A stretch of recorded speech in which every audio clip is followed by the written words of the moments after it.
Either you're going to be defined by a vision of the future or the memories of the past. And Scientific American last year published an article that said, in memory, 50% of what you talk about in your past isn't even the truth. You make it up. Memory is creative. But I tell our advanced students, when you stop creating, it just means you're more in love with your past than you are with your future. That's all. But you know, that intelligence that's giving you life, the observer, you can develop a relationship with it. And when your will matches its will, and it has an amazing will, when your mind matches its mind, and it has an infinite mind, and when your love for life matches its love for life, it always answers the call. And what about the soul, huh? Soul's interest is the unknown, it's adventure. You know, we came from source, slowing down in density until we finally arrive in 3 dimensions. And all of a sudden we decide to make our way back up. And you know, you wake up in the morning, you come back to your senses, you glance over at the person laying next to you and you go, how did I get here? Then you sit there and you go like this, wait, let me think about all my problems. Oh, now I'm starting to feel like myself. Then what does everybody do after that? Come on, you all do it. You reach for your cell phone. You check your WhatsApp. You check your Twitter. You check your text. You do your Facebook. You tweet how tired you are. Then you check the news and you feel even worse. Then you check your email, then your other email. Then your Pinterest and your Snapchat and what else is there? I don't know, Instagram. And now you're ready because the personality is reaffirmed. And here we go. You get out of bed, the same side. You have the thought of the toilet, and there you are. You're in front of the toilet. Then you have the thought of the coffee maker. And your coffee cup, yours.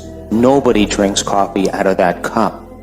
And then there you are, right in front of the coffee maker. And then you have the thought of the shower, and then there you are in the shower, and washing yourself the same routine ways that you always do. And then while you're in the shower, you're imaging what you're gonna wear. So creative. And the next thing you know, you're dressed. And then you think of your car, and you're in your car. Then in your car, you drive to work the same way. You get to work, and you see the same people that push the same emotional buttons. You use your boss to reaffirm your addiction to judgment. You use your coworker to reaffirm your addiction to competition. You use your Facebook to reaffirm your addiction to insecurity. And all along, you're using your environment to remind you of who you are. Now, your personality is no longer creating your personal reality. It's your personal reality that's creating your personality, and you are victim to the circumstances in your life. And then you do the things that you can memorize and do so well, and then you stop at the grocery store, you buy your same food, you eat your same meals, you watch your same television shows. Then you get in front of the mirror. You do the lotions and the potions. And then you get in bed, you open up the book, you read 1 paragraph. You wake up in the morning, and here we go again. Because a habit is a redundant set of automatic, unconscious thoughts, behaviors, and emotions that are acquired through frequent repetition. So a habit is when your body goes on autopilot. So if you've been doing that for 20 or 30 or 40 or 50 years, your body is already programmed into a predictable future based on what it did in the past. As a matter of fact, we could take your yesterday and lift it up and set it on tomorrow. And that's called karma. That's it. But there's no unseen hand doing it to you. You're making the same choices, and the same behaviors, and the same experiences to reaffirm that same emotion that you call you. So, we think this is a good way to begin the new year, to let it really be new. and not drag so much of last year into this year. So we are eager to talk with you about you creating your own reality. And we want to awaken within you your realization of your vibrational contribution to every moment in time. We want you to find the balance between the desire that life has caused you to focus into place and the open valve, so to speak, which is the conduit between you and the energy that creates worlds. It's like a pipeline where the energy that creates worlds flows through you toward whatever it is you're asking for. And the balance of your asking and your allowing of that energy to flow is really an important thing for you to consider. We want to talk to you about it in a way that might feel a little new to you, because it's that balance of desire and belief that equals not only what happens and how it happens, but how it feels while it's happening. In other words, everything that you feel, all of the emotions that you live, in other words, what your life feels like to you and what your life looks like as it unfolds, is all about the factors, these simple factors of what life has caused you to ask for now and how open you are about letting it flow. So always when Esther has a new experience, we use the analogies of her life because they are so pertinent to her and usually to you as well. So we're going to tell you a few things that are going to awaken in you some things that you might be doing too. So in Esther's new house, it's quite big, far bigger than one person needs, but not one bit bigger than one person wants.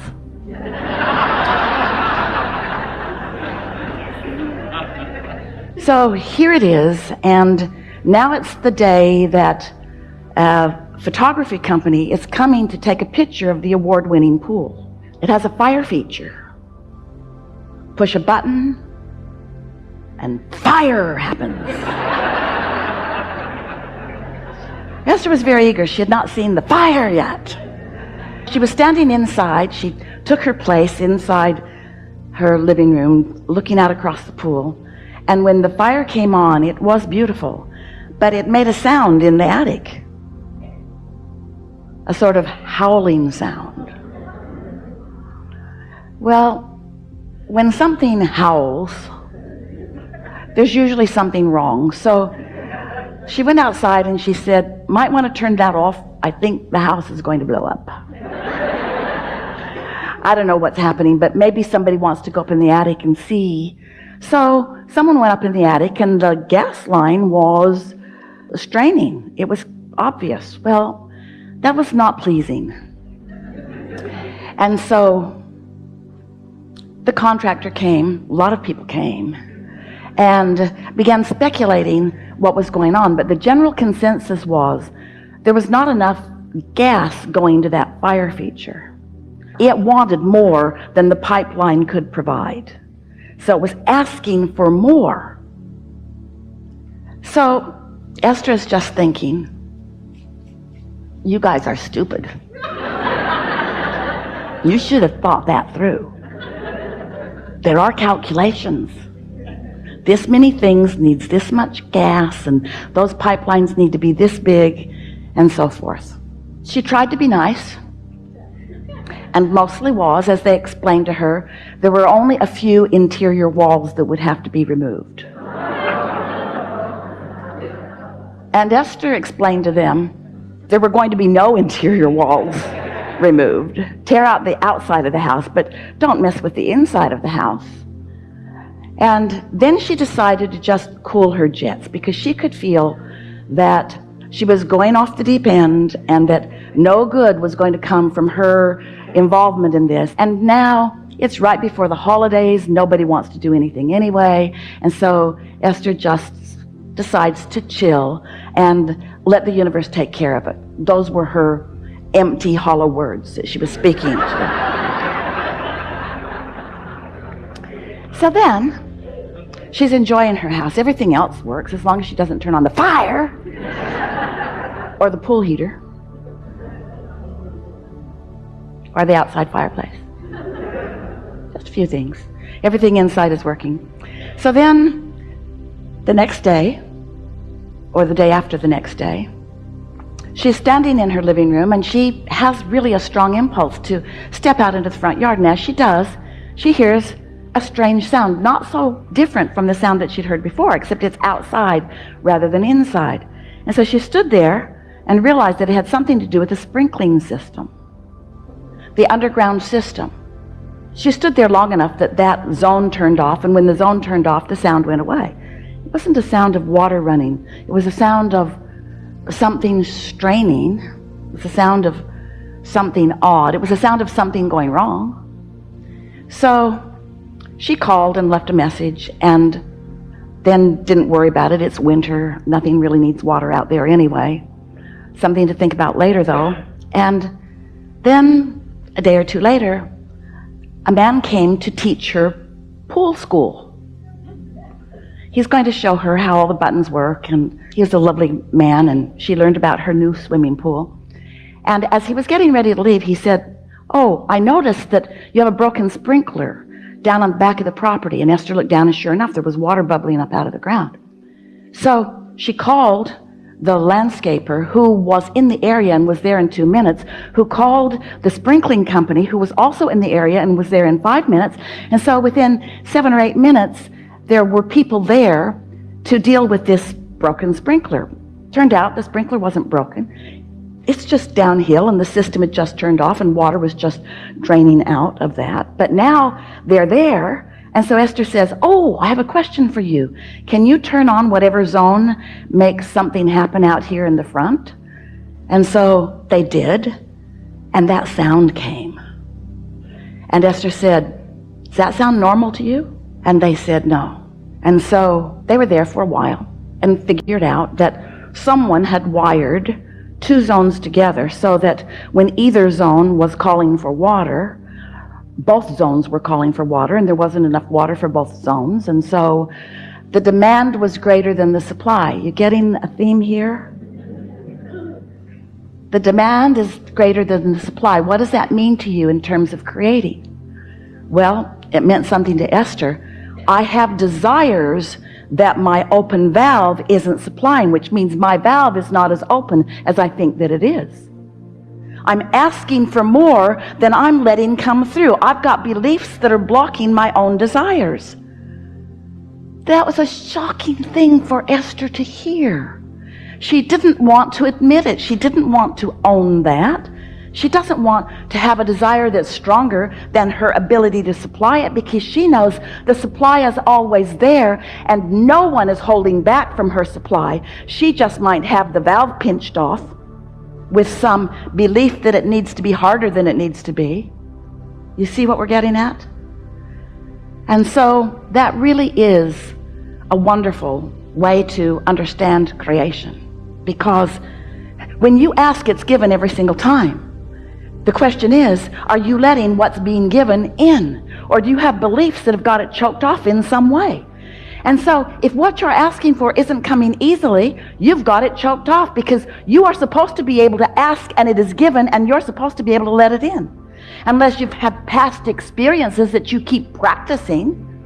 Esther believes that construction is wonderful but difficult. Esther believes that people mean well but don't always know what they're doing. And she's got so much evidence to prove it. The stories she could tell you and entertain you with, oh, you would be so entertained, and then you would add your stories, and together you would collectively practice the flawed premised theory that life is supposed to be hard rather than that life is supposed to be fun. Esther's been practicing justifying the goodness that comes to her through her hard work longer than is good for her. And you are too. We just wanted to begin this gathering with this powerful and always true premise. How things are playing out in your life experience is how you know what you're doing with your request for the supply and your letting the supply in. You can tell by 2 ways how you're doing creationally or vibrationally. You can tell by the way you feel, which you sort of get used to feeling the way you feel so you don't know you're even feeling it. When you feel valiant, what's that emotion? Valiant. What is it? Is that a positive emotion or a negative emotion? Really? That's you against the world? Really? That's positive? Oh yeah, I can wrestle you to the ground and kill you. One day, Esther decided to move the rods in her closet that were not placed the way she'd asked them to be placed. Oh, it was a weekend. No one was around. She literally took a rod out of the place with great struggle because it was really tight in there and just a smidge too long to go back in easily. So she put it upside down and hammered both ends of the pipe until it was just short enough that it would fit back into place. There.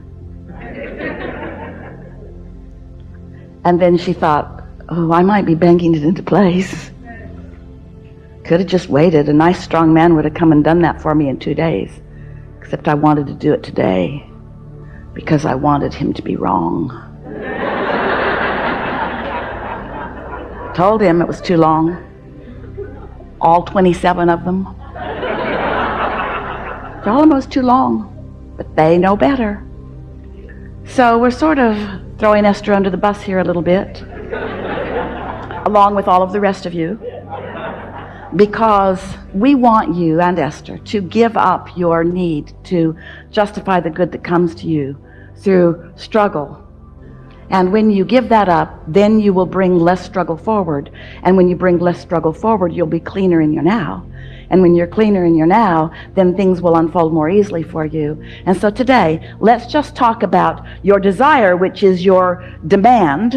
And we mean that in the nicest way. Your request from the universe for universal energies, the energy that creates worlds, to flow through you toward whatever you want. That's the deal you made when you came. You said, I'll go, life will cause me to know what I'm asking for, and when I ask, Source will provide everything that is required for the accomplishment of what life has caused me to know that I want.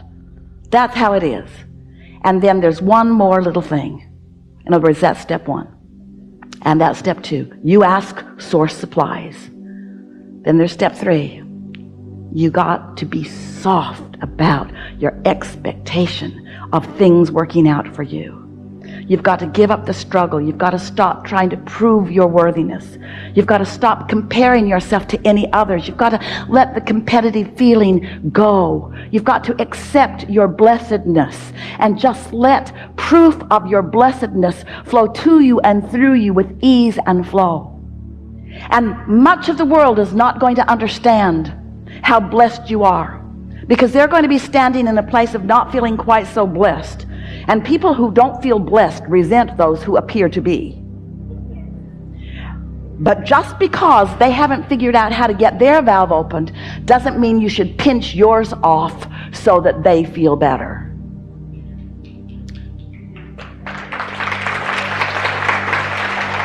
And so, we've enjoyed this interaction immensely. We're eager to talk with you about whatever it is you want to talk about. We want you to know that Esther is living happily ever after, and that we appreciate all of her fine-tuning, and we like how willing she is to get out there and live life, and how willing she is to ask for more energy than she can accommodate, and then see the results of that imbalance, and then do something about it.